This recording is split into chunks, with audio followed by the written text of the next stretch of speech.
எப்படிப்பட்டது என்பதற்கான உதாரணம். யாத்ராக புத்தகம் 3ஆம் அதிகாரம் 7 முதல் 8 வசனங்களை ஒருவர் வாசியுங்கள். யாத்ராகமம் 3 வசனம் 7, 8. அப்பொழுது கர்த்தர், எகிப்தில் இருக்கிற என் ஜனத்தின் உபத்திரவத்தை நான் பார்க்கவே பார்த்து, ஆலோட்டிகளின் நிமித்தம் அவர்கள் இடுகிற கூக்குரலை கேட்டேன், அவர்கள் படுகிற வேதனைகளையும் அறிந்திருக்கிறேன். அவர்களை 3 வார்த்தைகளை கடவுள் பயன்படுத்துகிறார். 3 வார்த்தைகள். அந்த 3 வார்த்தைகள் முக்கியமான வார்த்தைகள். திரும்ப அந்த வசனத்தை வாசிக்கலாம்.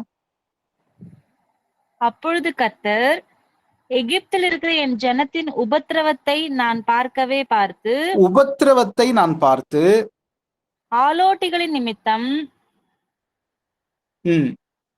அவர்கள் இடுகிற கூக்குரலை கேட்டேன், அவர்கள் படுகிற வேதனைகளையும் அறிந்திருக்கிறேன்.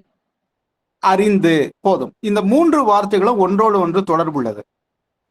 முதல் வார்த்தை பார்வை. பார்வைதான் முதல் பகுதி. நாம் ஒருவரை பார்க்கிறோம். ஆனா பார்க்கும்போது எல்லாராலையும் அவர்கள் பிரச்சனைகளை, துன்பங்களை புரிந்து கொள்ள முடியாது. சில நேரம் நாமே கூட சொல்லுவோம், சொன்னா தானே தெரியும், சொல்லாம எப்படி தெரியும்? இப்ப பார்வையிலேயே புரிந்து கொள்வது சிரமம். ஆனால் கடவுள் பார்வையிலேயே புரிந்து கொள்வார். இஸ்ரவேலர்கள் அனுபவிக்கிற துன்பங்களை அவர் பார்த்தார். அவருடைய கண்கள் கண்டது.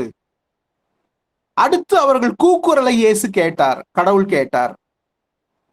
அவர்கள் துன்பத்தை அவர் அறிந்து கொண்டார். எனவே கடவுளுடைய பார்வை என்பது துன்பப்படுகிறவர்களின் பக்கம் நிற்கும். துன்பப்படுகிறவர்களை கடவுள் பார்ப்பார். துன்பப்படுகிறவர்களை கண்டு விலகி போகிற, துன்பப்படுகிறவர்களை கண்டு காணாமல் போகிற மனிதர்களுக்கு மத்தியில் கடவுள் துன்பப்படுகிறவர்களை பார்க்கிறவர். சில நேரம் என் கஷ்டம் யாருக்கு தெரியும்? என் பிரச்சனைகளை யார் கவனிக்கிறார்? என் வேதனைகளை யார் பார்க்கிறாங்க? என்னை யாரும் கண்டுக்கிறது இல்லை. இந்த கேள்விகளுக்கு விடை இந்த வசனத்தில் இருக்கிறது. கடவுள் பார்க்கிறார். நாம் அனுபவிக்கிற வேதனைகளை அவர் பார்த்து கொண்டுதான் இருக்கிறார். இஸ்ரவேல் மக்கள் அனுபவிக்கிற அத்தனை வேதனைகளையும் அவர் கவனித்துக் கொண்டே இருந்தார். அவர் பார்த்து கொண்டே இருந்தார். சங்கீதம் 34 வசனம் 15 வேறொரு வாசியங்கள். சங்கீதம் 34 வசனம் 15. கர்த்தருடைய கண்கள் நீதிமான்கள் மேல் நோக்கமா இருக்கிறது, அவருடைய செவிகள் அவர்கள் கூப்பிடுதலுக்கு திறந்திருக்கிறது. கர்த்தருடைய கண்கள் நீதிமான்கள் மீது நோக்கமாய் இருக்கிறது.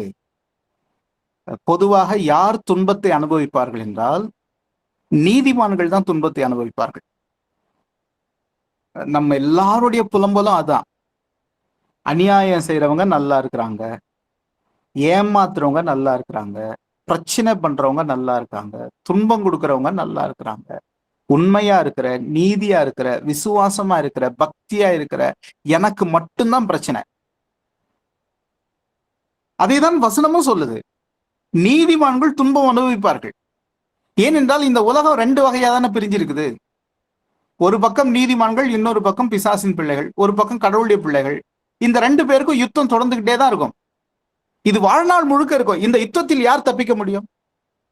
இந்த யுத்தத்தில் தப்பிச்சவங்க யார்? நம்ம சில நேரம் கேட்கிறோம், ஏன் என்ன கஷ்டப்படுத்துறாங்க, ஏன் என்ன துன்பப்படுத்துறாங்க, ஏன் எனக்கு பிரச்சனை கொடுக்குறாங்க, நான் உண்மையா, நீதியா, நேர்மையா, கடவுளுக்கு பக்தியா வாழ்ந்த எனக்கு ஏன் தொந்தரவு கொடுக்குறாங்க அப்படிங்கிற கேள்விக்கு விடை, அது இல்லாமல் இந்த உலகத்தில் நாம் வாழ முடியாது.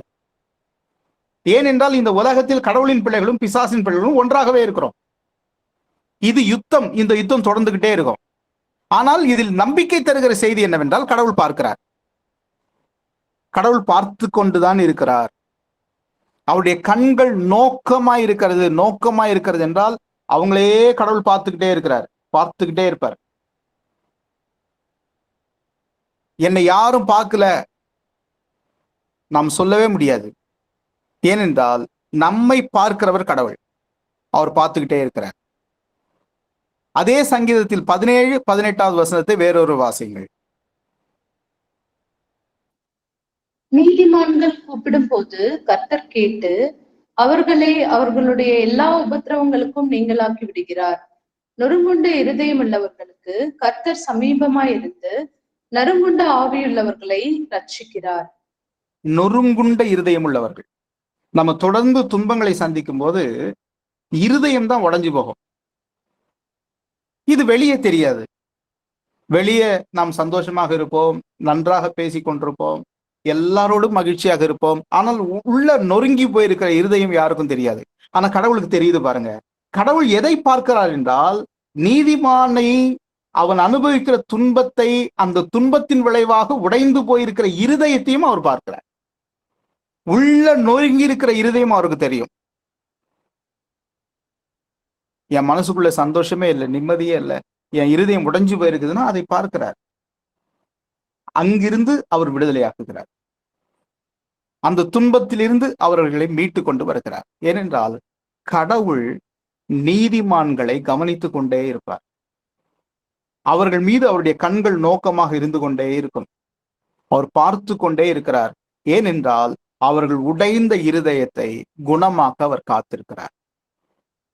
அதே போல ஆதியாகமம் புத்தகம் 16ஆம் அதிகாரம் 13வது வசனத்தை வேறொரு வாசியுங்கள். ஆதியாகமம் 16 வசனம் 13. அப்பொழுது அவள், என்னை காண்பவரை நானும் இவ்விடத்தில் கண்டேன் அல்லவா என்று சொல்லி தன்னோடு பேசின கர்த்தருக்கு நீர் என்னை காண்கிற தேவன் என்று பெயரிட்டாள். ஆகாருடைய வாழ்க்கை ஒரு கொடுமையான வாழ்க்கை. ஆபிரகாம் ஒரு பெரிய செல்வந்தர். ஆகாரை திருமணம் செய்த போது ஆபிரகாம் பெரிய செல்வந்தர். சாராள் அந்த வீட்டினுடைய தலைவி. இவர்கள் 2 பேரும் ஆகாருடைய வாழ்க்கையை கெடுத்தார்கள் என்றுதான் நம்ம சொல்லணும். ஏனென்றால் அது கடவுளுடைய திட்டம் இல்லை. கடவுள் தெளிவா ஆபிரகாமுக்கு சொல்லியிருந்தார், உனக்கும் சாராளுக்கும் ஒரு குழந்தை தருவேன் என்று. ஆனால் இருவரும் தவறான முடிவெடுத்து ஆகார் கர்ப்பமாகி அதை சாராளால் ஏற்றுக்கொள்ள முடியாமல் அவளை விரட்டி அடித்தாள். ஆகாருக்கு எங்க போனோம், என்ன செய்யணும், எப்படி இருக்கணும் ஒன்றும் தெரியாது. ஒரு அடிமைக்கு வீடு கிடையாது, நாடு கிடையாது. அந்த காலகட்டங்களில் அடிமைகளை பிறர் ஏற்றுக்கொள்ள கூட தயங்குவார்கள். அதுவும் கர்ப்பமா இருக்கிற பெண்ணை யார் ஏற்றுக்கொள்வார்கள்? எங்க போய் வாழ முடியும்? எதிர்காலமே இல்லாத ஒரு சகோதரியாக அந்த சகோதரி வனாந்தரத்தில் பயணித்த போது கடவுள் அவரை பார்த்தார். கடவுள் அவளை கவனித்தார். கடவுள் அவருக்கு ஆதரவாக வந்தார். எனவே பிறர் நம்மை வெறுக்கும் போது, பிறர் நம்மை வஞ்சிக்கும் போது, பிறர் நம்மை துன்பப்படுத்தும் போது, பிறர் நம்மை விரட்டி அடிக்கும் போது கடவுள் நம்மோடு கூட வருவார். தெரிந்தெடுக்கப்பட்டவன் ஆபிரகாம். அதுக்காக ஆகாரை கைவிட்ட முடியாது.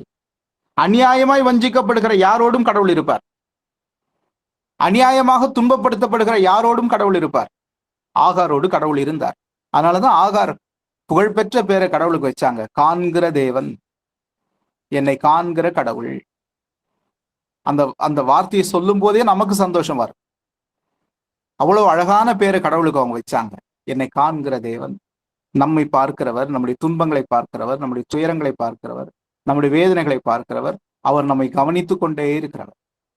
துன்பப்படுகிற எல்லார் மீதும் அவர் கவனம் இருந்து கொண்டே இருக்கும். எனவேதான் ஆகாரை அவர் கவனித்துக் கொண்டே இருந்தார். ஆபிரகாமுக்கும் சாராளுக்கும் இணையான ஆசீர்வாதத்தை ஆகாருக்கும் கடவுள் கொண்டு வந்து சேர்த்தார். உன் சந்ததியை நான் பெருக பண்ணுவேன் என்று கடவுள் வாக்கு கொடுத்து ஆகாரின் சந்ததியை பெருக பண்ணி இன்றைக்கும் ஆகாரின் சந்தி இந்த மண்ணில் பெருகி கொண்டே இருக்கிறார். ஏனென்றால் பிறரால் நாம் வஞ்சிக்கப்படும் போது கடவுள் நம்மை பார்த்து கொண்டே இருப்பார். நம்மை அவர் கவனிக்கிறவர்.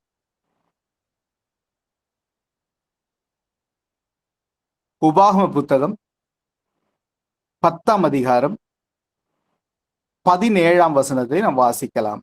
ஒருவர் வாசியுங்கள், வேறொருவர். உபாகமம் 10 வசனம் 17.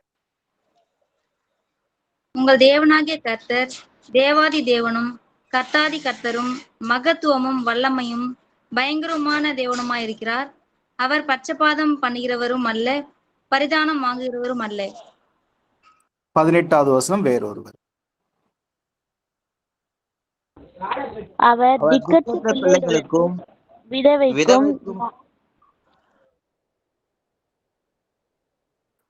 அவர் திக்கற்ற பிள்ளைகளுக்கும் விதவைக்கும் நியாயம் செய்கிறவரும் அந்நியன் மேல் அன்பு வைத்து அவனுக்கு அன்னவஸ்திரம் கொடுக்கிறவருமாய் இருக்கிறார். 19வது வசனம் வேறொருவர். நீங்களும் நீங்களும் எகிப்து தேசத்தில் அந்நியராய் இருந்தபடியால் அந்நியரை சிநேகிப்பீர்களாக.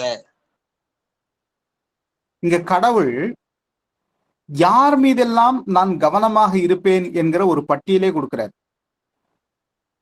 அந்த பட்டியல்ல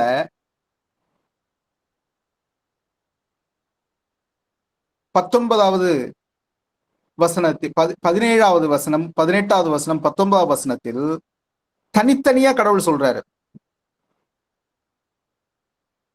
அவர்கள் ஒவ்வொருவரையும் அவர் கவனித்துக் கொண்டே இருக்கிறேன் என்பதற்கு உறுதி கொடுக்கிறாரு. ஒருத்தரை கூட நான் மறக்கிறது இல்லைன்னு கடவுள் சொல்றாரு.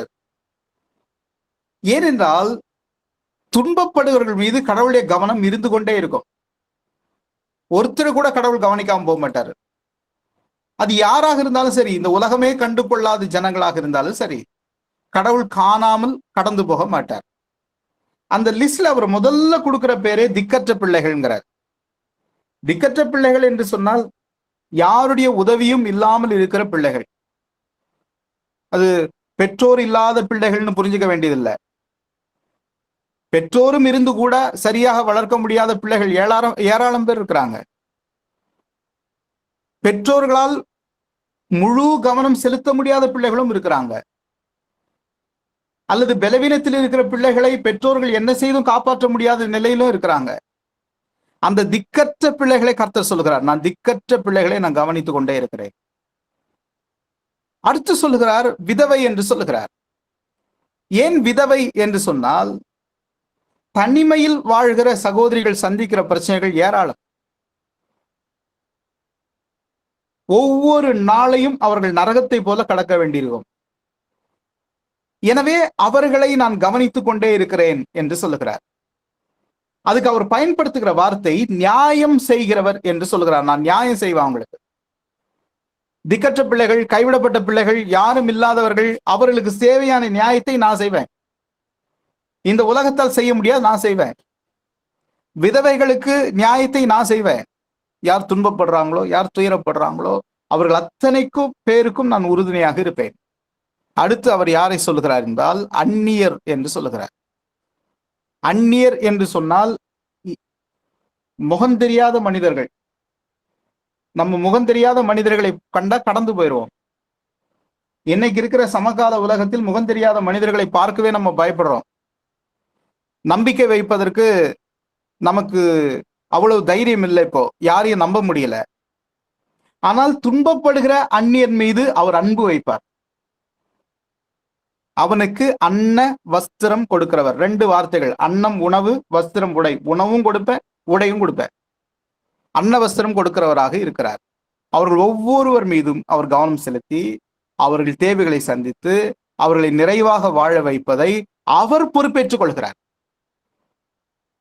சில நேரம் கைவிடப்பட்ட பிள்ளைகளை நாம் கவனித்து பார்ப்போமானால் கடவுள் அவர்களை கரம் பிடித்து உயரத்துல கொண்டு போய் வைப்பார். எத்தனையோ சகோதரிகள் தனியாக வாழ்ந்து தன் பிள்ளைகளை மிகப்பெரிய உயரத்துக்கு கொண்டு போய் சேர்த்திருக்கிறார்கள்.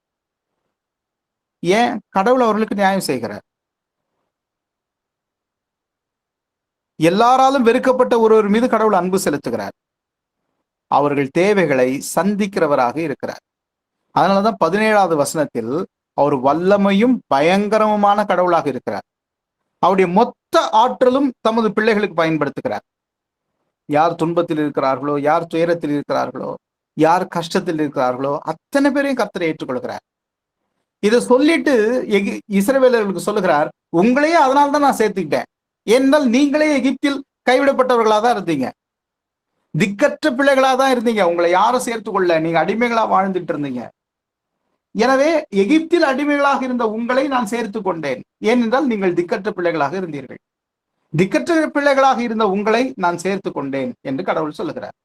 எனவே கடவுளுடைய பார்வை துன்பத்தில் இருக்கிறவர்கள் மீது கவனமாக இருந்து கொண்டே இருக்கிறது. உதவியற்ற ஜனங்கள் மீது அவருடைய பார்வை கவனமாக இருந்து கொண்டே இருக்கிறது.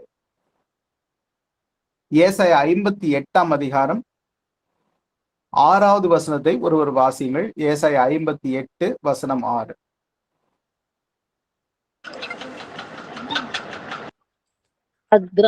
அக்கிரமத்தின் சுண்டுகளை அவிழ்க்கிறதும், நுகத்தடியின் பிணையல்களை நெகிழ்கிறதும், நெருக்கப்படுகிறவர்களை விடுதலையாக்கி விடுகிறதும், சகல நுகத்தடிகளையும் உடைத்து போடுகிறதும்.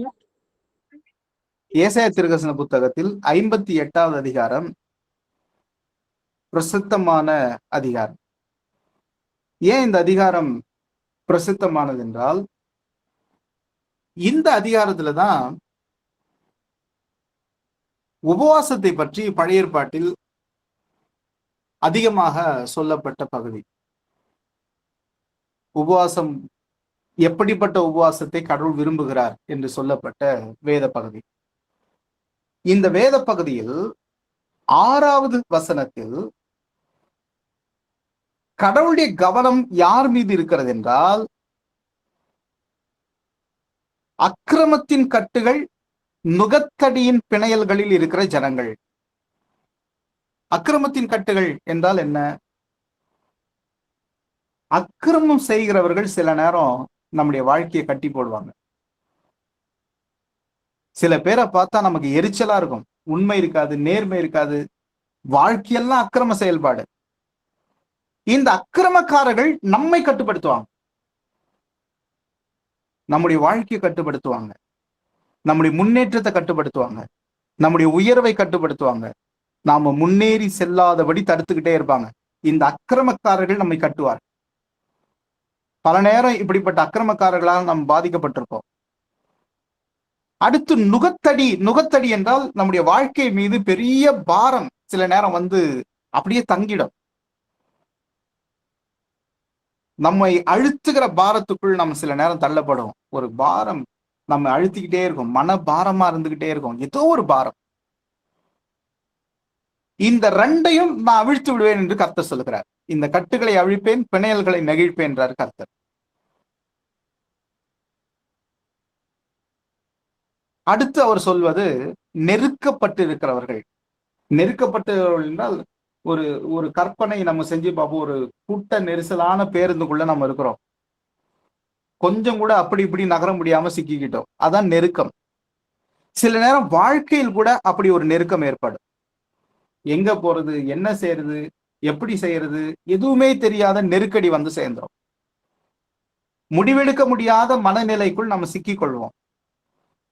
ஆனால் கர்த்தர் அந்த நெருக்கத்திலிருந்து நம்மை விடுதலையாக்குவார்.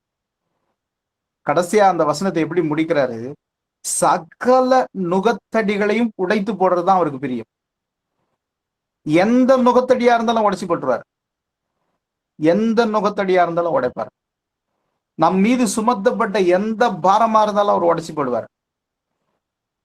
ஏனென்றால் அவர் நுகத்தடிகளை உடைக்கிற கடவுள். என்னை சுற்றி இவ்வளவு பெரிய பாரத்தை என் மேல ஏத்தி வச்சிருக்காங்க, என்னை சுதந்திரமா செயல்பட விடல, என்னை அப்படியே அடிமை போல நடத்துறதுக்கு முயற்சி பண்றாங்க என்றால் கடவுள் வந்து அந்த பிணையல்களை உடைத்து தூக்கி எறிஞ்சிட்டு போயிடுவார். நம்மை சுதந்திரமாக வைப்பார். எல்லா கட்டுகளில் இருந்தும் அவர் அறுத்து விடுதலையாக்குவார். அதே பார்வைதான் கர்த்தருடைய பிள்ளைகளுக்கு வேணும்னு அவர் விரும்புகிறார். இதே பார்வைதான் கர்த்தருடைய பிள்ளைகளுக்கு வேணும். அதுதான் இயேசு கிறிஸ்து நல்ல சமாரியன் என்கிற ஓமை வழியாக நம் ஒவ்வொருவருக்கும் கற்பிக்கிறார். லூக்கா 10ஆம் அதிகாரம் 30 முதல் 37 வரை இருக்கக்கூடிய வசனங்கள் நம்ம எல்லாருக்கும் பரிச்சயமான சம்பவம் தான். அது ஒரு மனிதன், ஒரு யூதன். எங்கெல்லாம் பைபிள்ல ஒரு மனிதனுடைய பேர் சொல்லாம ஊர் பேர் சொல்லப்படுகிறதோ அங்கெல்லாம் ஊர் பேர் சொல்லப்படுவதற்கு முக்கியமான காரணம் இருக்குது. சமாரிய பெண், நல்ல சமாரியன், கானானிய பெண், இவங்களுக்கெல்லாம் பேர் குறிப்பிடப்படல வேதத்துல. அவங்க ஊர் மட்டும்தான் குறிப்பிடப்படுது. ஏன் ஊர் குறிப்பிடப்படுகிறது என்றால், இவங்களெல்லாம் புறஜாதியார். புறஜாதியாரை இஸ்ரவேலர்கள் ஏற்றுக்கொள்றதில்ல. அது கானானிய பெண்ணாகட்டும், சமாரிய பெண்ணாகட்டும், மற்றவர்கள் ஏற்றுக்கொள்ள மாட்டாங்க. சீஷர்களை ஏற்றுக்கொள்ள மாட்டார்கள். நம்ம கானானிய பெண்ணுடைய வேத பகுதியில கூட கவனிச்சிருப்போம். அந்த அம்மா ஏசிட்ட வந்து உதவி கேட்கும் போது சீஷர்களை ஒருத்தர் கூட அவங்களுக்கு உதவி செய்யணும்னு சொல்ல மாட்டாங்க. அவர்களுக்கு ஆதரவா ஒரு வார்த்தை பேச மாட்டாங்க. அவளை அனுப்பிவிடும்னு சொல்லிக்கிட்டே இருப்பாங்க. அவ கூப்பிடுறது தொந்தரவா இருக்குதுன்னு. ஏன்னா அவங்க வந்து புறஜாதியார். யூத மனநிலை எப்போதுமே உயர்ந்த மனநிலை, பிறரை தாழ்வாக இழிவாக நினைக்கிற மனநிலை. எனவே அவங்கள பக்கத்துல இருக்கிறத கூட அவங்க விரும்ப மாட்டாங்க. எனவேதான் இயேசு நல்ல சமாரியன் கதையே சொல்லுகிறார். அது இயேசுவாக உருவாக்கிய ஒரு கதை தான், கற்பனை கதை தான். ஆனால் அந்த கதை அந்த காலத்து சமுதாயத்தினுடைய மனநிலையை அவர்கள் கண்களுக்கு முன்பாக கொண்டு வந்து நிறுத்திச்சு. ஒரு யூதன் தான் போறான் வழியில, வியாபாரம் முடிச்சுட்டு போறான். ஏன் வியாபாரம் முடிச்சுட்டு போறான்னா, யூதர்கள் வியாபாரிகள். இன்னைக்கு வரைக்கும் யூதர்கள் மிகச்சிறந்த பிசினஸ் பீப்புள். இந்த உலகம் முழுக்க அவர்கள் வியாபாரத்தினால் தன் கட்டுப்பாட்டில் வைத்திருக்கிறார்கள். இந்த உலகம் முழுக்க வியாபாரத்தின் வழியாக இந்த உலகத்தை தங்கள் கட்டுப்பாட்டில் வைத்திருக்கிறார்கள். நீங்க எந்த பிசினஸ் வேணா எடுத்துக்கோங்க, அது மொத்தமும் யூதர்கள் கட்டுப்பாட்டில் தான் இருக்குது. எந்த வியாபாரமும் அவர்கள் கட்டுப்பாட்டில் தான். அவர் பிசினஸ் முடிச்சுட்டு போகும்போது பணத்தோட போறார், நிறைய பணத்தோட போறார்.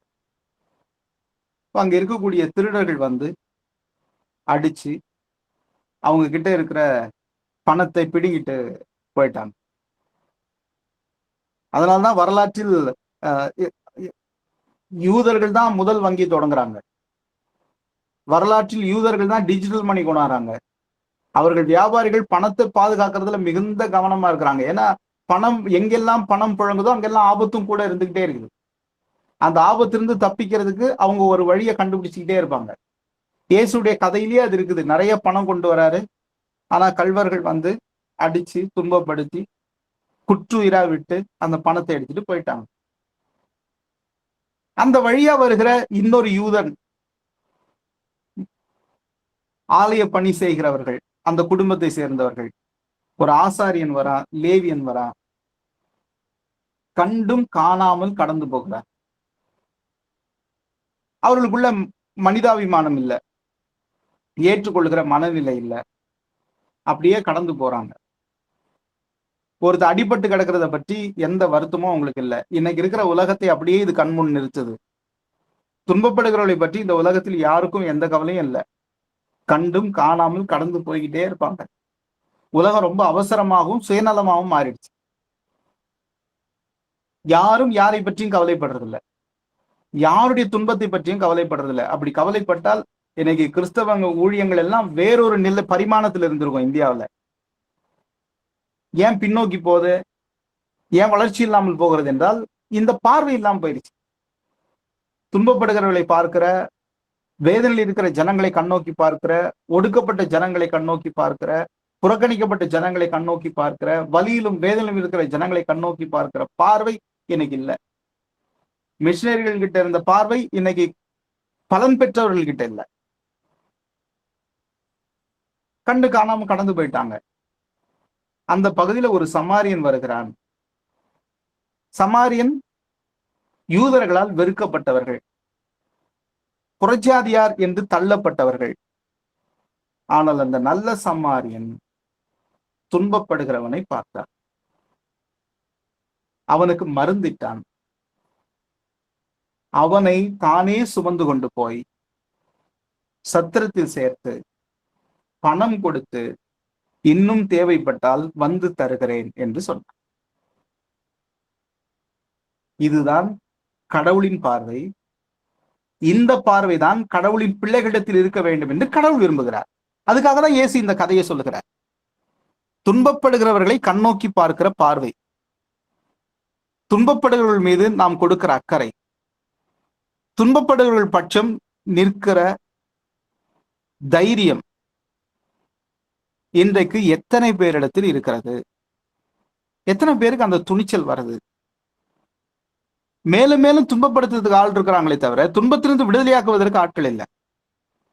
மேலும் மேலும் கஷ்டப்படுத்துவதற்கு ஆட்கள் இருக்கிறார்களே தவிர கஷ்டத்திலிருந்து விடுதலையாக்குவதற்கு ஆட்கள் இல்லை. எல்லாரும் கண்டு காணாமல் கடந்து போகிற ஜனங்களாக இருக்கிறார். ஆனால் நாம் விசேஷமாக அழைக்கப்பட்டவர்கள். நம்முடைய நோக்கம் துன்பப்படுகிறவர்களை கண்ணோக்கி பார்ப்பது. நம்முடைய வீட்டுக்குள்ளேயே துன்பப்படுகிற ஒருவர் இருப்பாரானால், பலவீனர் ஒருவர் இருப்பாரானால், உதவி தேவைப்படுகிற ஒருவர் இருப்பாரானால், நம்முடைய அக்கறை அவர்கள் மீது எவ்வளவு இருக்கிறது? நம்ம எவ்வளவு அவங்க மீது அக்கறை செலுத்துகிறோம்? அவர்கள் மீது எவ்வளவு கவனம் செலுத்துகிறோம்? அவர்களுக்கு நாம் கொடுக்கிற நேரம் எவ்வளவு? அவர்களோடு அமர்ந்து நம்மால் பேச முடியுமா? இயேசு ஆண்டவர்கிட்ட இதை பார்க்கும்போது ரொம்ப ஆச்சரியமா இருக்கும். இயேசு பேதுரு வீட்டுக்கு போறாரு. அவங்க மாமி சுகவீனமா இருக்கிறாங்கன்னு சொல்றாங்க. நேரா அங்கதான் இயேசு போவார். பலவீனர்கள் இருக்கிறார்கள் என்றால் கடவுள் அங்க இருப்பார். அது அவருடைய குணம். அது கடவுளின் குணம். அதே போல நாம் கூட நம்முடைய வீடுகளில் கூட துன்பப்படுகிற துயரப்படுகிற ஒருவரோடு நாம் எவ்வளவு நேரத்தை செலவிடுகிறோம் என்பதை நாம் கவனித்துக் கொண்டே இருக்க வேண்டும். வேலை செய்கிற இடங்கள்ல பலவீனர்கள் உண்டு. இந்த உலகத்துக்கு எப்போதுமே பலவீனர்கள் தேவை கிடையாது. அது ஒரு வேலைக்கு யாரை எடுப்பாங்க? பலவீனர்களை எடுக்கவே மாட்டாங்களே, பலவான்களை தான் எடுப்பாங்க. அதனாலதானே பிசிக்கல் டெஸ்ட்னே ஒண்ணு இருக்குது. பலவீனர்களுக்கு வாய்ப்பு கிடையாது, பலவான்களுக்கு தான் அங்க வாய்ப்பு. பலவீனர்கள் புறக்கணிக்கப்பட்டுக்கிட்டே இருப்பாங்க, வாய்ப்புகள் மறுக்கப்பட்டுக்கிட்டே இருக்கும். ஆனால் நாம் அவர்களை கவனிக்கணும். அவர்களுக்கு உதவி செய்கிற வாய்ப்பு கிடைக்கும் போது அதை பயன்படுத்திக் கொள்ள வேண்டும். ஏனென்றால் துன்பப்படுகிற ஒருவரோடு அடையாளப்படுத்திக் கொள்ள கடவுள் நம்மை அழைக்கிறார். அந்த அழைப்பை நமக்கு கொடுத்திருக்கிறார். அவர்கள் பட்சத்தில் போய் நிற்க, அவர்களுக்கு ஆதரவாக பேச, அவர்கள் மீது அன்பு கூற, அவர்களுக்கு உதவி செய்ய இயேசு நமக்கு அந்த வாய்ப்பை கொடுக்கிறார்.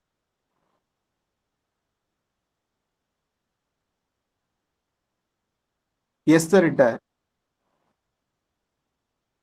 மொர்தெகாய் சொன்னது அதுதானே, இந்த காலத்தில் இஸ்ரவேலர்களுக்கு உதவி செய்வதற்காக தான் நீ ராணியாக தெரிந்தெடுக்கப்பட்டாயோ என்னவோன்னு. கடவுள் உன்னை இங்க கொண்டு வந்து வச்சதே இந்த காலத்தில் எங்களுக்கு துன்பம் வரும், இந்த துன்ப காலத்தில் விடுதலையாக்குவதற்கு தான் கடவுள் இந்த வாய்ப்பை நமக்கு கொடுத்திருக்கிறார். எனவே அப்படி ஒரு வாய்ப்பு கிடைக்கும் போது அதை நாம் பயன்படுத்திக் கொள்ள வேண்டும். கண்டு காணாமல் கடந்து போய்விட முடியாது. அதே போல் நாம் வாழ்கிற பகுதிகளில் ஒரு நலம் விசாரிக்கிற வார்த்தை கூட அவங்களுக்கு பெரிய சந்தோஷத்தை கொடுக்கும். யாரும் கண்டு கொள்ளாத யாரோ ஒருத்தர் இருப்பாங்க, நம்ம நேரா அவங்க கிட்ட போய் நல்லா இருக்கீங்களா, அவ்வளவுதான். அந்த ஒரு வார்த்தை அவர்களுக்குள் பெரிய மகிழ்ச்சியை கொண்டு வந்து சேர்க்கும், பெரிய சந்தோஷத்தை கொண்டு வந்து சேர்க்கும். கடவுள் கூட விசாரணை ஊழியம்னே ஒண்ணு சொல்றாரு.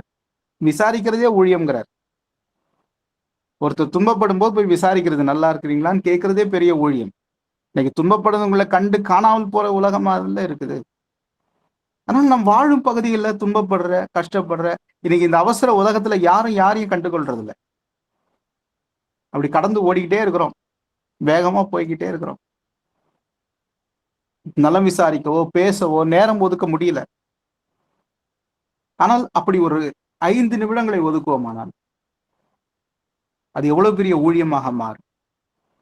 இயேசு விசாரிப்பார். நாயனூருக்கு போறாரு. உள்ளே இருந்து ஒரு அம்மா அழுதுகிட்டே வருது. இயேசு பார்க்கிறார், மகன் இறந்து போயிருக்கிறா. இயேசு நேரா பக்கத்துல போனார். அம்மா அழாதேன்னார். அவர் மனம் உருகியது. துன்பப்படுகிற ஒருவரை காணும் போது அந்த ஒரு வார்த்தை அழாதே, அது ஒரு அற்புதத்தையே கொண்டு வந்து சேர்த்தது. அற்புதம் நிகழ்வதற்கு ஒரு பெரிய ஜெபமோ ஒரு பெரிய முயற்சியோ எல்லாம் தேவையில்லை. பக்கத்துல போய் நின்று நல்லா இருக்குங்களான்னு கேளுங்க, 4 தடவை கேளுங்க, நல்லாயிருவாங்க. அந்த விசாரணை அவர்களுக்கு பெரிய சந்தோஷத்தை கொடுக்கும், பெரிய மகிழ்ச்சி கொடுக்கும். நாம் கர்த்தருடைய பிள்ளைகள் இல்லையா? நம்முடைய வார்த்தைகள் வழியாக அவருடைய வல்லமை வெளிப்படுமே, நம்முடைய தொடுதல் வழியாக ஆற்றல் வெளிப்படுமே. அதனாலதான் கர்த்தருடைய பிள்ளைகள் எங்க இருந்தாலும் அவர்கள் பார்க்கிற பார்வை, அவர்கள் தொடுகிற தொடுதலே அற்புதங்களை செஞ்சுக்கிட்டே இருக்கும். ஆனால் நாம் வாழ்கிற பகுதிகளில் துன்பப்படுகிறவர்கள் இருப்பாரானால் அவர்கள் நாம் கண்டும் காணாமல் கடந்து போக முடியாது. அவர்களை நாம் நலம் விசாரிக்க வேண்டிய பொறுப்பு நமக்கு இருக்கிறது. ஒரே ஒரு வார்த்தை தான், ஒரே வார்த்தை தான், இயேசு அழாதே, அவ்வளவுதான், அங்க அற்புதம் நடக்கும். 38 வருஷம் ஒருத்தன் படுத்து கிடக்கிறான் பேஸ்தா குளத்துக்கு பக்கத்துல, நான் உனக்கு என்ன செய்ய வேண்டும், அவ்வளவுதான். ஒரு விசாரணை தான், அங்க ஒரு அற்புதம் நடக்கும். நாம் விசாரித்தாலே அற்புதம் நடக்கும். நீங்கள் என்னிலும் வல்ல காரியங்களை செய்வீர்கள் இயேசு ஏன் சொல்றாரு? அங்க அற்புதம் நடக்கும், அங்க அதிசயம் நடக்கும். ஒரே ஒரு வார்த்தை, நலம் விசாரிக்கிற வார்த்தை அற்புதத்தை கொண்டு வந்து சேர்க்கும். கடவுள் அதை செய்கிறவர், நமக்கு செய்தவர். அவர் நமக்கு செய்யவில்லை என்றால் நாம் இந்த உயரத்தை அடைய முடியாது, இந்த வாழ்க்கையை நாம் வாழ முடியாது, இந்த சந்தோஷத்தை நாம் அனுபவிக்க முடியாது. இந்த பொறுப்பை கர்த்தருடைய பிள்ளைகள்கிட்ட கொடுத்திருக்கிறார். இந்த உலகம் அதை செய்யாது. ஒவ்வொரு திருச்சபையும், ஒவ்வொரு திருச்சபையும், எந்த திருச்சபையை எடுத்துக்கோங்க, டினாமினேஷன்ஸ் நான் சொல்றது, எந்த டினாமினேஷனை வேணா எடுத்துக்கோங்க, மிஷினரிகள் அந்த இடத்துல விசாரணை ஊழியத்தை வச்சிருப்பாங்க. ஒரு மருத்துவமனை இருக்கும், ஒரு பள்ளிக்கூடம் இருக்கும், விடுதிகள் இருக்கும். ஏன் இதெல்லாம்? விசாரிப்பதற்காக தான், நலம் விசாரிப்பதற்காக தான். பொதுவா மருத்துவமனைக்கு போகிற நாமே கூட சிக்கா இருந்தாலோ என்னவோ, நம்ம ஹாஸ்பிட்டலுக்கு போகும்போது நம்ம நல்ல டாக்டர் நல்ல நர்ஸ்ன்னு யாரு சொல்றோம்? எல்லா ஹாஸ்பிட்டல்லையும் ஒரே மருந்து தான், எல்லா ஹாஸ்பிட்டல்லையும் ஒரே மாத்திரை தான், ஒரே வகையான ட்ரீட்மெண்ட் இருந்தாலும் ஒரு டாக்டர் நல்ல டாக்டர்னும் ஒரு நர்ஸை நல்ல நர்ஸ்னும் நம்ம சொல்றதுக்கு ஒரே ஒரு காரணம், அவர்களுடைய விசாரணை. அதுதான் கர்த்தருடைய பிள்ளைகளிடத்தில் கர்த்தர் எதிர்பார்ப்பது. அதை அவர் எதிர்பார்க்கிறார். அதுதான் ஏசாயா 58ஆம் அதிகாரத்தில் கடவுள் கர்த்தருடைய பிள்ளைகளுக்கு தான் சொல்வார், நீங்கள் தான் அதை செய்யணுங்குவார், நீங்கள் அதை செய்ய வேண்டும் என்று நான் எதிர்பார்க்கிறேன். அதுதான் நான் விரும்புகிற உபவாசம் என்று கடவுள் சொல்வார். அதை கடவுள் கர்த்தருடைய பிள்ளைகளின் வாழ்க்கையில் எதிர்பார்க்கிறார். இதை நாம் இந்த காலத்தில் தீவிரமாக சிந்திக்க வேண்டும். ஏனென்றால் இன்னும் போகிற காலங்கள்ல இயந்திரமயமான வாழ்க்கையில மனிதர்களோடு மனிதர்கள் தொடர்பற்றவர்களா போயிடுவாங்க. இன்றைக்கு கூட நான் ஒரு செய்தி வாசித்தேன், இன்னும் ஒரு 5 ஆண்டுகளுக்குள்ள மனித வாழ்க்கைக்கு ரோபோட்ஸ் அசைக்க முடியாத இடத்தை பிடிச்சிருங்கிறாங்க. ஏனென்றால் இப்போ ஏஐ ரோபோட்ஸ் வந்துருச்சு, அதுவே செயல்படும், மனுஷர்கள் செய்கிற எல்லா வேலையும் அது செய்யும் என்று ஒரு ஆய்வறிக்கை வெளியிடப்பட்டிருக்கிறது. ரொம்ப காலம் சொல்ல, அவங்க ஒரு 5 ஆண்டுகள் தான் சொல்றாங்க. 5 ஆண்டுகளுக்குள்ளேயே இந்த பெரிய மாற்றம் வருங்கிறாங்க. ஆமா, இப்ப நடைபெறுகிற மாற்றம் எல்லாம் சில நாட்களே வேகமா நடக்குது. அப்படி ஒரு பெரிய மாற்றத்தை நோக்கி நகர்ற இந்த காலகட்டத்தில், மனிதர்கள் எல்லாம் இயந்திரமாக மாறி இருக்கிற இந்த காலகட்டத்தில், சக மனிதனை நேசிக்கிற, சக மனிதனை விசாரிக்கிற மனிதர்கள் குறைந்து கொண்டே வருகிறார்கள். பல நேரங்களில் நம்முடைய கவலை கூட, நல்லா இருக்கிறியா, சாப்பிட்டியா, எப்படி இருக்கிற அப்படின்னு கேட்கறதுக்கு யார் இருக்கிறாங்க? அவ்வளோ ஜனம் சுத்தி இருந்து கூட விசாரிக்கிறதுக்கு யாரும் இல்லை என்று நாம் சில நேரங்களில் கவலைப்படுவது உண்டு. அந்த பொறுப்பும் பாக்கியத்தையும் கர்த்தர் நமக்கு கொடுத்திருக்கிறார். நம்மை விசாரிக்கலனா அதை பற்றி கவலைப்பட வேண்டாம், நம்மை விசாரிக்க கடவுள் இருக்கிறார். இஸ்ரவேலர்களை கைவிடாதவர், ஆகாரை கைவிடாதவர் நம்மையும் கைவிட மாட்டார். நம் பக்கம் வந்து நிற்பார், நமக்கு உதவியாக இருப்பார். நம்மை வீழ்த்த நினைத்தவர்களுக்கு முன்பாக வாழ வைத்து காட்டுவார். ஆபிரகாம் சாராளுக்கு முன்பாக ஆகாரை வாழ வைத்து காட்டினார், அவள் பிள்ளையை வாழ வைத்து காட்டினார். அவள் சந்ததியை இன்றைக்கு வரைக்கும் இஸ்ரவேலின் சந்ததிக்கு சவாலாக வைத்திருக்கிறார். கைவிடப்பட்டவர்களை கை தூக்கி விடுவதற்கு கர்த்தர் இருக்கிறார். எனவே நம்மை பற்றி நாம் கவலைப்பட வேண்டியதில்லை. என்னை யாரும் விசாரிக்கல, என்னை யாரும் கவனிக்கல, என்னை யாருக்கும் பிடிக்கல, என்னை நேசிக்கல, என் மேல அன்பு காட்டல, நல்லா இருக்கியான்னு கூட கேட்கல, சாப்பிட்டியான். நம்மை பற்றி நாம் கவலைப்படவே வேண்டாம். நம்மை யாரும் விசாரிக்காமல் போனாலும் கவலை இல்லை. நம்மை விசாரிக்க கடவுள் இருக்கிறார்.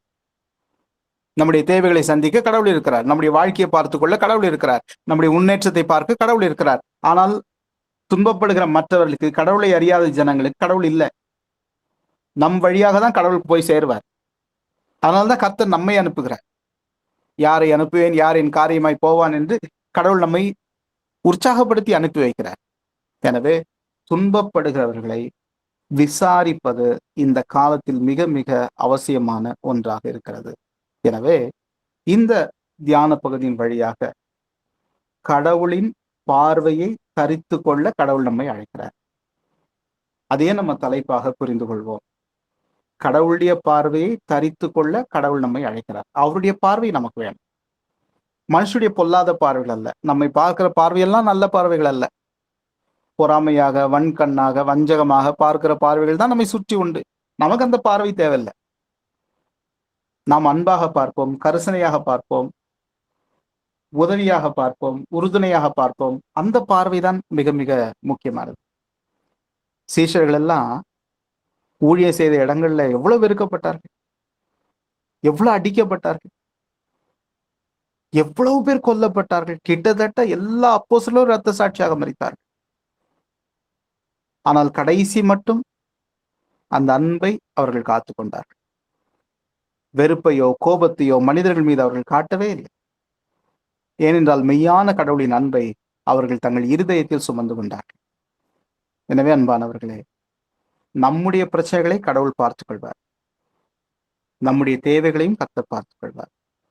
அதே நேரத்தில் நாம் மற்றவர்களை கவனிக்கிற, மற்றவருடைய தேவைகளை பார்க்கிற அல்லது ஜெபிக்கிற விசுவாச கூட்டமாய் வாழ கடவுள் நம்மை அழைக்கிறார்.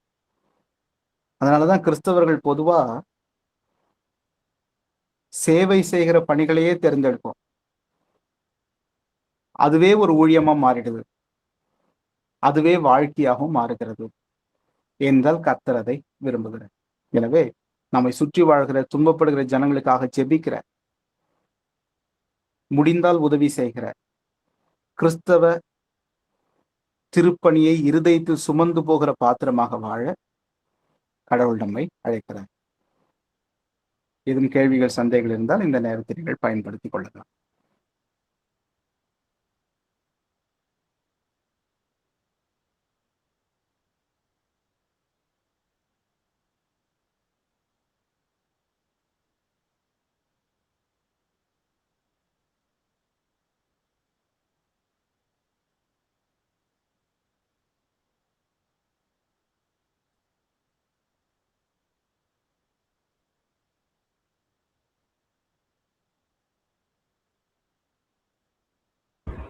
கேள்விகள், சந்தேகங்கள் எதுவும் இல்லைன்னா சாட்சிகள் பகிர்ந்து கொள்ளணும்னா பகிர்ந்து கொள்ளலாம்.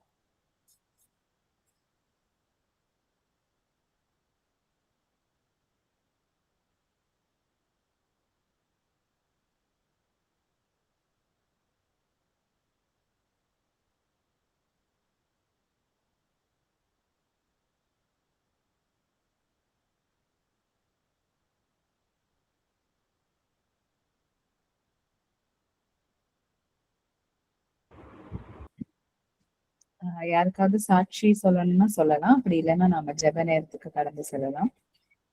நீங்க உங்க ஜெப குறிப்புகளை பகிர்ந்து கொள்ளுங்க.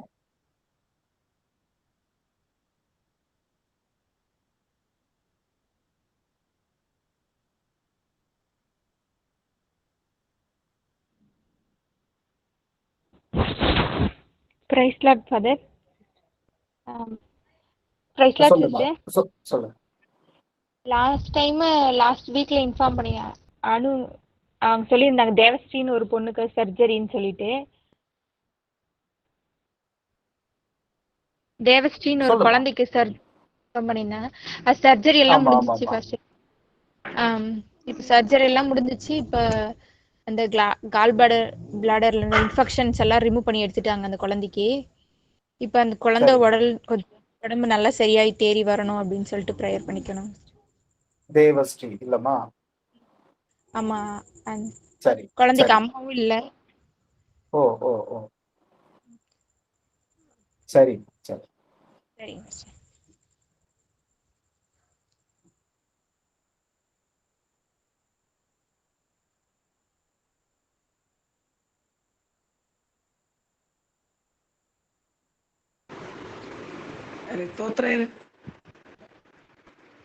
தோத்திரம்மா.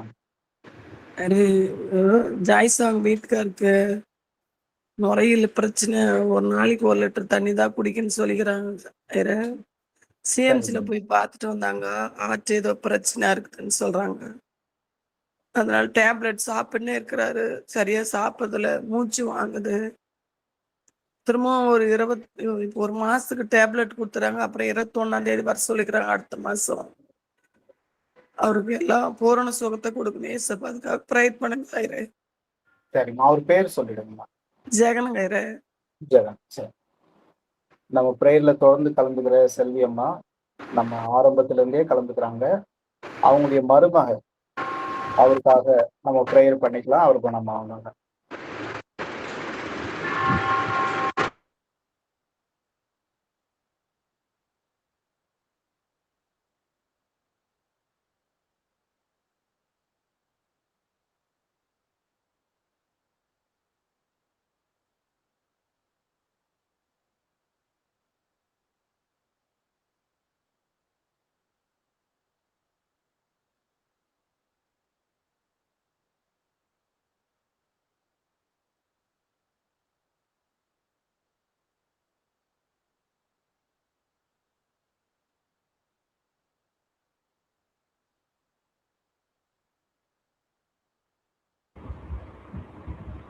வேற ஏதாவது ஜெப குறிப்புகள் இருக்கா?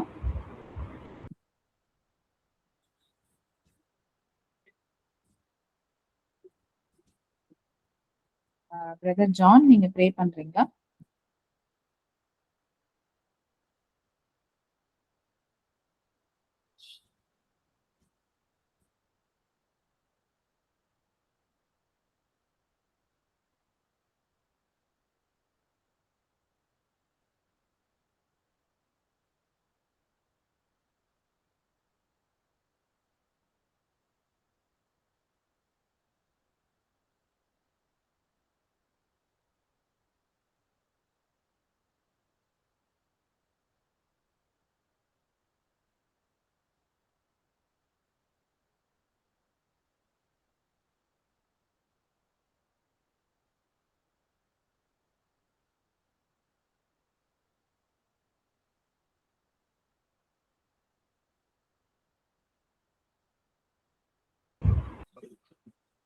பிரதர் டீஷான், நீங்க ப்ரேயர் பண்றீங்களா?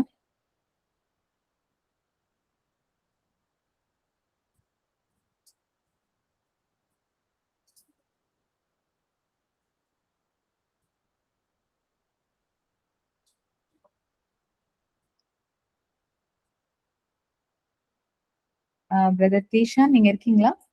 மியூட்ல இருக்கீங்க.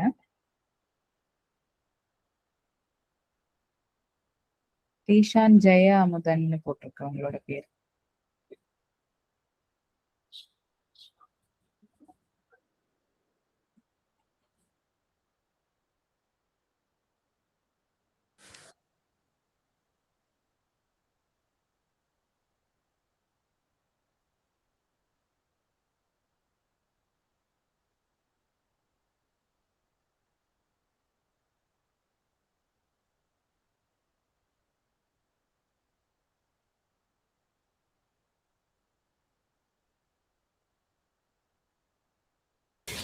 அவங்களும் மியூட்ல இருக்காங்க. திமோத்தியானா, நீங்க ப்ரேயர் பண்ணிடுறீங்களா? ஓகேம்மா. ஓகே. ஒரு ஜெகன் ப்ரே பண்ணணும். அப்புறம் தேவஸ்ரீன்னு ஒரு குழந்தை. அந்த குழந்தைக்கு கால் பிளாடர் சர்ஜரி பண்ணிருக்காங்க. ஸோ அவங்க சீக்கிரமா அவங்க ப்ரே பண்ணிக்கலாம். அதே மாதிரி தொடர்ந்து நம்ம பெஸ்டாக்காக அப்புறம் நிறைய இந்த natural calamities all over India நிறைய இடத்துல இருக்கு. ஸோ அதற்காகவும் ஜெபித்துக் கொள்ளலாம்.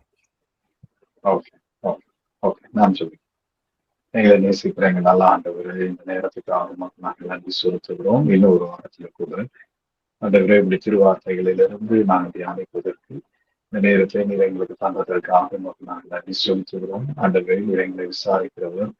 ஆண்டவரே பலவீனர்களாய் நாங்கள் இருக்கும்போது நீர் எங்கள் பக்கத்துல இருந்து ஆண்டவரே எங்களை அன்போடு விசாரித்து ஆண்டவரே எங்களை பலப்படுத்துகிறவராய் குணப்படுத்துகிறவராய் நீர் இருக்கிறீர். ஆண்டவரே இதோ ஆண்டவரே நீர் எப்படி அப்படி இருக்கிறீரோ அதே போல எங்களுக்கும் ஆண்டவரே இந்த விசாரிக்கிற ஊழியத்தை நீ தந்திருக்கிறீரே. ஆண்டவரே இதோ எங்களை சுற்றிலும் இருக்கிற ஆண்டவரே அநேகம் ஆண்டவரே மக்கள் ஆண்டவரே வேதனையில ஆண்டவரே வியாதியில தனிமையில ஆண்டவரே இருக்கிறதை நாங்கள் பார்க்கும்போது ஆண்டவரே அவர்களை விசாரிக்கவும் இந்திய கிறிஸ்துவ அன்பை ஆண்டவரே அவர்களிடத்திலே நாங்கள் பகிர்ந்து கொள்ளவும் நீர் எங்களை வழி நடத்த வேண்டும் என்று கூட நாங்கள் செபிக்கிறோம். இந்த நாளிலும் இந்த வேத ஆய்வுகளை கலந்து கொண்ட யாவரையும் இந்திய கணத்துல நாங்கள் கருதுகிறோம். ஆண்டவரே இதோ இந்த நேரத்தை உமக்காக ஆண்டவரே அர்ப்பணித்து ஆண்டவரே இந்த வசனத்தை கேட்டிருக்கிற எங்கள் ஒவ்வொருவரையும் இதை பலப்படுத்தும்படியான நாங்கள் செபிக்கிறோம். ஆண்டவரே எங்கள் ஒவ்வொருவருக்கும் நீ தந்திருக்கிற ஊழியத்தை ஆண்டவரே நாங்கள் ஆண்டவரே கருத்தோடு அதை செய்வதற்கு நீர் எங்களுக்கு பாராட்டுவீராக. இதை நடத்துகிற உங்கள் அடியாரை நீர் ஆசீர்வதிப்பீராக. அவரோடு அவருடைய ஊழியத்தோடு ஆண்டவரை குடும்பத்தோடு ஆண்டவரை தங்கியிருந்து நீர் பலப்படுத்தும்படியா நாங்கள் செபிக்கிறோம். இந்த நேரத்துல விசேஷமாய் அருமையான ஆண்டவரே ஜெயஸ்ரீ ஆண்டவரே அந்த பிள்ளைகளுக்காக நாங்கள் செபிக்கிறோம். ஆண்டவரே கேல் பிளாட் இல்லை ஆண்டவரே சர்ஜரி ஆண்டவரே பண்ணியிருக்கிற அந்த பிள்ளையோடு கூட நீர் தங்கியிருந்து பரிபூர்ண சுகத்தை நீர் கட்டளையிட வேண்டும் என்று கூட நாங்கள் செபிக்கிறோம். அதே போல அருமையான சகோதரர் ஜெகனை உடைய காலத்துல நான் தருகிறோம். ஆண்டவரே இப்போதையும் ஆண்டவரே அவர்கள் பலவீனப்பட்டிருக்கிறத நாங்கள் கேள்விப்படுகிறோம். நீர் தாமே அந்த எல்லா பலவீனத்திலிருந்து அவர்களை விடுவிக்க வேண்டும் என்று கூட நாங்கள் செபிக்கிறோம். அவர்களுக்கு நல்ல சரியான சுகத்தின் தருவீராக. அதே போல ஆண்டவரே இதோ நாங்கள் இந்த பெஸ்ட் ஹாஸ்பிட்டலுக்காக நாங்கள் செபிக்கிறோம். ஆண்டவரே கர்த்தாவே இந்த ஆண்டவரே மருத்துவமனையே ஆண்டவரே ஏற்ற காலத்திலே ஆண்டவரை தாமே மீண்டுமாய் ஆண்டவரே அதை செயல்படுவதற்கு நீர் கிருபை பாராட்டும்படியாக நாங்கள் செபிக்கிறோம். ஆண்டவரே நீர் ஒருவர் மாத்திரமே அதை செய்ய முடியும் என்று நாங்கள் விசுவாசிக்கிறோம். ஆண்டவரே இதோ ஆண்டவரே மிஷினரிகளுடைய ஆண்டவரே அந்த ஆண்டவரே அந்த தியாகமான ஆண்டவரே அந்த அன்பின் மூலம் உருவான இந்த ஸ்தலம் ஆண்டவரே மீண்டுமாய் செயல்பாட்டிற்கு வர வேண்டும் என்று கூட நாங்கள் செபிக்கிறோம். ஆண்டவரே இந்த நேரத்திலும் ஆண்டவரே இன்னும் ஆண்டவரே அநேக தேவைகள் மத்தியிலே ஆண்டவரே இருக்கிற யாவரையும் இந்த கருத்துல நாங்கள் தருகிறோம். குறிப்பாக இந்த நாட்களிலே ஆண்டவரே இந்த இயற்கை சூழலின் நிமித்தம் அநேக நாச மோசங்களை நாங்கள் கேள்விப்படுகிறோம். இதைத்தாவே இவைகளிலிருந்து எங்களை பாதுகாத்துக் கொள்ளும்படியாக நாங்கள் செபிக்கிறோம். ஆண்டவரே அநேக டெங்கு காய்ச்சல் வருகிறத நாங்கள் பார்க்கிறோம். ஆண்டவரே பலவிதமான ஆண்டவரே காரியங்கள் ஏற்படுகிறதை ஆண்டவரே அதிகமான வெப்பம் இருக்கிறதை நாங்கள் பார்க்கிறோம். ஆண்டவரே இவைகள் எல்லாவற்றிலிருந்தும் ஆண்டவரே நீரை விடுவித்து நீரை பாதுகாத்துக் கொள்ள வேண்டும் என்று கூட நாங்கள் சொல்லிக்கிறோம். ஆண்டவரை தொடர்ந்து எங்களை வழி நடத்துவீராக. இந்த வாரம் முழுவதும் நீரை பாதுகாத்துக் கொள்வீராக. உடைய வசனத்திலே நாங்கள் வளர்வதற்கு தேர்தலை பாராட்டுகிறார். ஆண்டவரை ஒவ்வொருவரையும் இந்த கருத்தை நாங்கள் தாழ்த்தி நாங்கள் அர்ப்பணிக்கிறோம். எல்லா துதியும் கணத்தையும் மகிமையும் நாங்கள் எடுக்கிறோம். இயேசு கிறிஸ்து என்கிற நாமத்தினாலே எங்கள் ஜெபத்தை சமயத்துல வைக்கிறோம். எங்கள் ஜீவனில் நல்ல பிதாவே. ஆண்டவராகிய இயேசுவின் கிருபை, கடவுளின் அன்பு, பரிசுத்த ஆவியின் ஐக்கியம், வழிநடத்துவது, அளவில்லாத ஆசீர்வாதங்கள் இந்த ஆராதனையில் ஆன்லைன் வழியாக கலந்து கொண்ட நம் அனைவரோடும் நாம் மேலெடுத்த ஜெபங்களோடும் நம்முடைய வாழ்வோடும் நாம் கேட்ட இறைவாக்குகளோடும் தங்கி தரத்திருந்து ஆசீர்வதித்து காப்பதாக. ஆமென். என் ஆத்துமாவே கர்த்தரை ஸ்தோத்திரி, என் உள்ளமே பரிசுத்தமாய் ஸ்தோத்திரி. என் ஆத்துமாவே கர்த்தரை ஸ்தோத்திரி, கர்த்தர் செய்த சேவைகளுக்காக. ஆமென். அன்பானவர்களே, அனைவருக்கும் நன்றி. ஸ்தோத்திரங்கள்.